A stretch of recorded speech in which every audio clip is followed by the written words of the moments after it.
Hey, so on the last video we talked a little bit. Okay, I found this on the web for hey, so on the last video we talked a little bit. Check it out. Cheers, sir.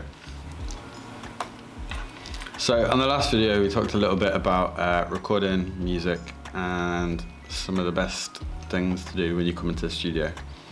A lot of the questions I've had since are about what to do next, how to release your music and how to then get that over to fans and create new fans.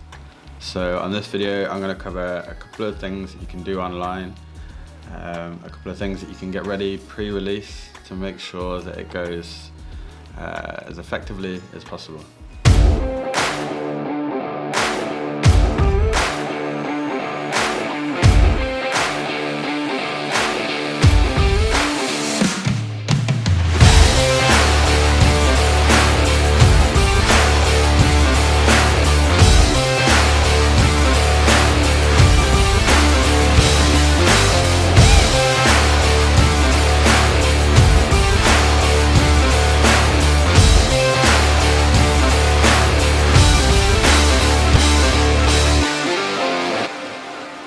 So how to get new fans? Well, realistically this starts with your music, and yeah, you look back at sort of the 70s, 80s, 90s, you had to tour a lot, and these days we're lucky because of social media and the internet, and we have so much more exposure than we normally would. It's a great opportunity to sit at home or sit in your office and really work on your brand, your music, and getting it heard by more people. So let's start from the top. Make sure your music is high quality. Don't be putting out some rough demos because there are thousands of bands doing it. Stand out from the crowd.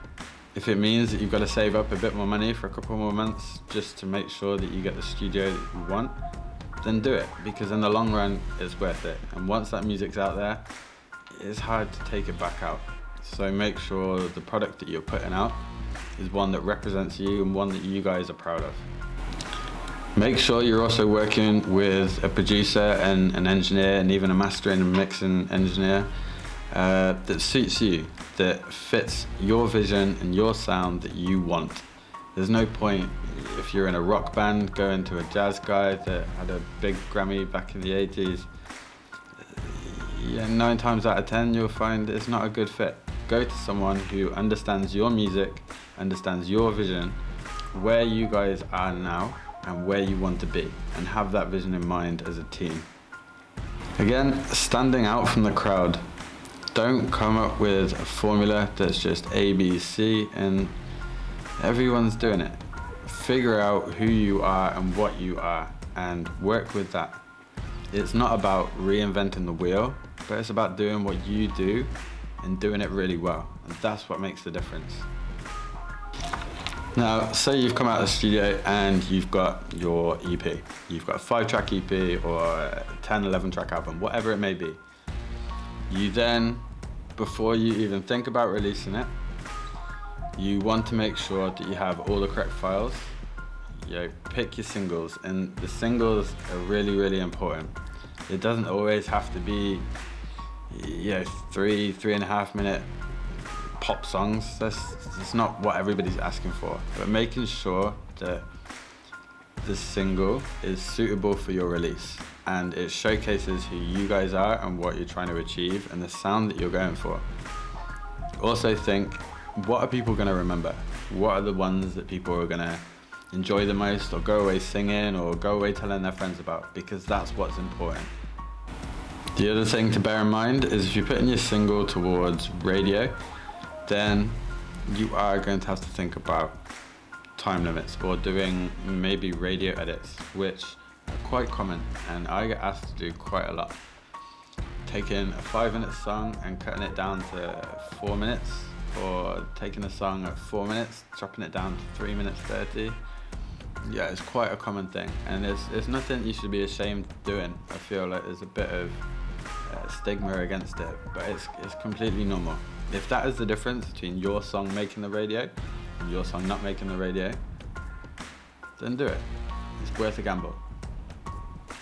While we're still talking about singles, let's think about things that can go along with them. So looking at the way that social media works these days, look at the amount of difference a visual makes to a release. Whether that be a photo or a video or a lyric video or whatever it may be. If having a budget aside for something like a music video or a lyric video or whatever it may be, some sort of visual to go along, make sure that it's eye-catching, that you're going to grab people's attention, because this could be the difference between 1,000 sales and 10,000 sales. And that's what you want, because you want to be able to repeat this process and build it up, but with a bigger budget, and do it bigger and better next time.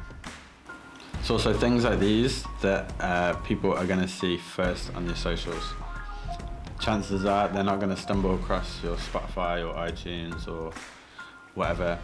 9 times out of 10, you'll probably find that they're going to find you on Facebook or Instagram or TikTok or YouTube or something like that first. Something with a lot of pull, a lot of traction, and that's where the effort needs to be put in. You don't need to be going around the country doing 3-month-long tours, and it helps. Obviously, it helps. And the shows, the touring, that's for a different video. But for this, we're just going to concentrate on the online stuff. So let's look at PR and ads, specifically Facebook ads. The biggest mistake I see a lot of people making is you go to your post and you click boost post, and you'll find you'll get some numbers in, but you're not getting the right target audience. And again, that is what is important. Finding the people that will enjoy your music, that will come to your shows, that will buy your merch and support you.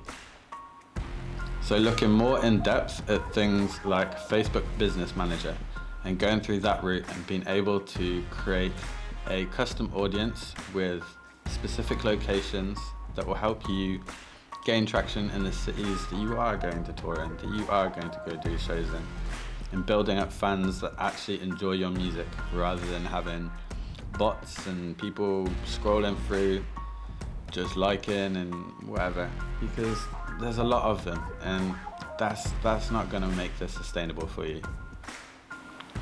In terms of PR, reaching out to internet radio stations, to magazines, to reviewers, and having a press release ready.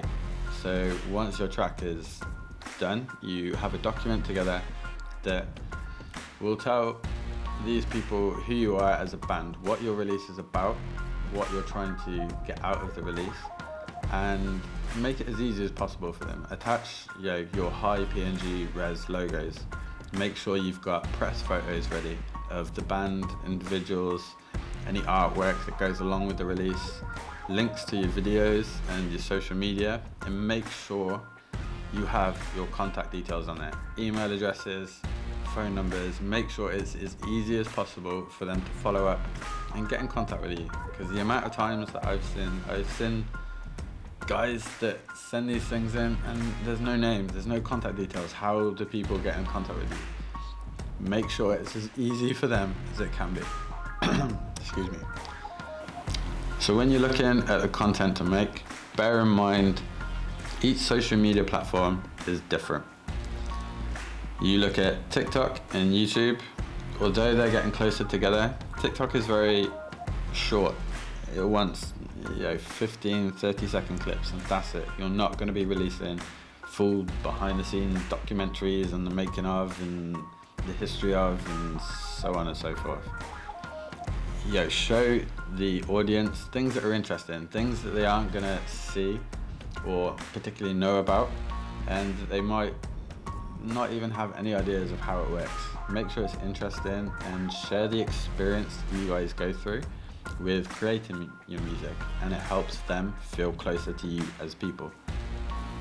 Doing things like Q&As and prize giveaways and live videos are a great way to interact with fans directly, making sure that they're kept in the loop and they're spreading news, that they're still excited and still interested, and make sure that they know about all the shows that you've got coming up, all the future releases, all the big festivals, and because you'd be surprised how many people just scroll past and they don't see this stuff.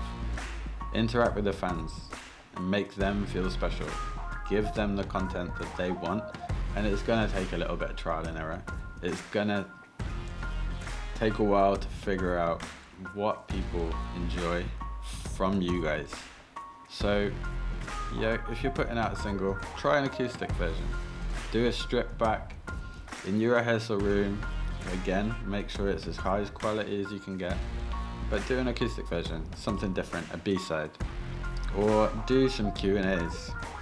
Instagram is great for stuff like that. Once you've built up on stuff like that, you can start thinking about merch. Start thinking about EP sales or album sales or whatever it may be, because this kind of income not only allows the fans to support you and what you're doing, but it means that you can take it up a level and that you can keep on going and do things bigger and better. Make sure that they've got something they can go away with and they enjoy it, they like listening to, or they like the design of. Get to know who your fans are, who your target audience is, and work with that. So guys, if you want to know more, there's a guy called Damien Keys who has done videos on this sort of thing for years. I've watched many of his videos, and I know a lot of the guys I work with have watched a lot of his videos, and he goes really into depth of the sort of content that you can create and step-by-step plans, and creating content calendars and things like that. So I'm going to pop a link up here, wherever it may be. And if you want to see more sort of videos like this, let me know. Let me know the kind of things that you guys are struggling with and you want to know about. I've got a few behind the scenes videos coming up. And yeah, until next time, keep rocking, man.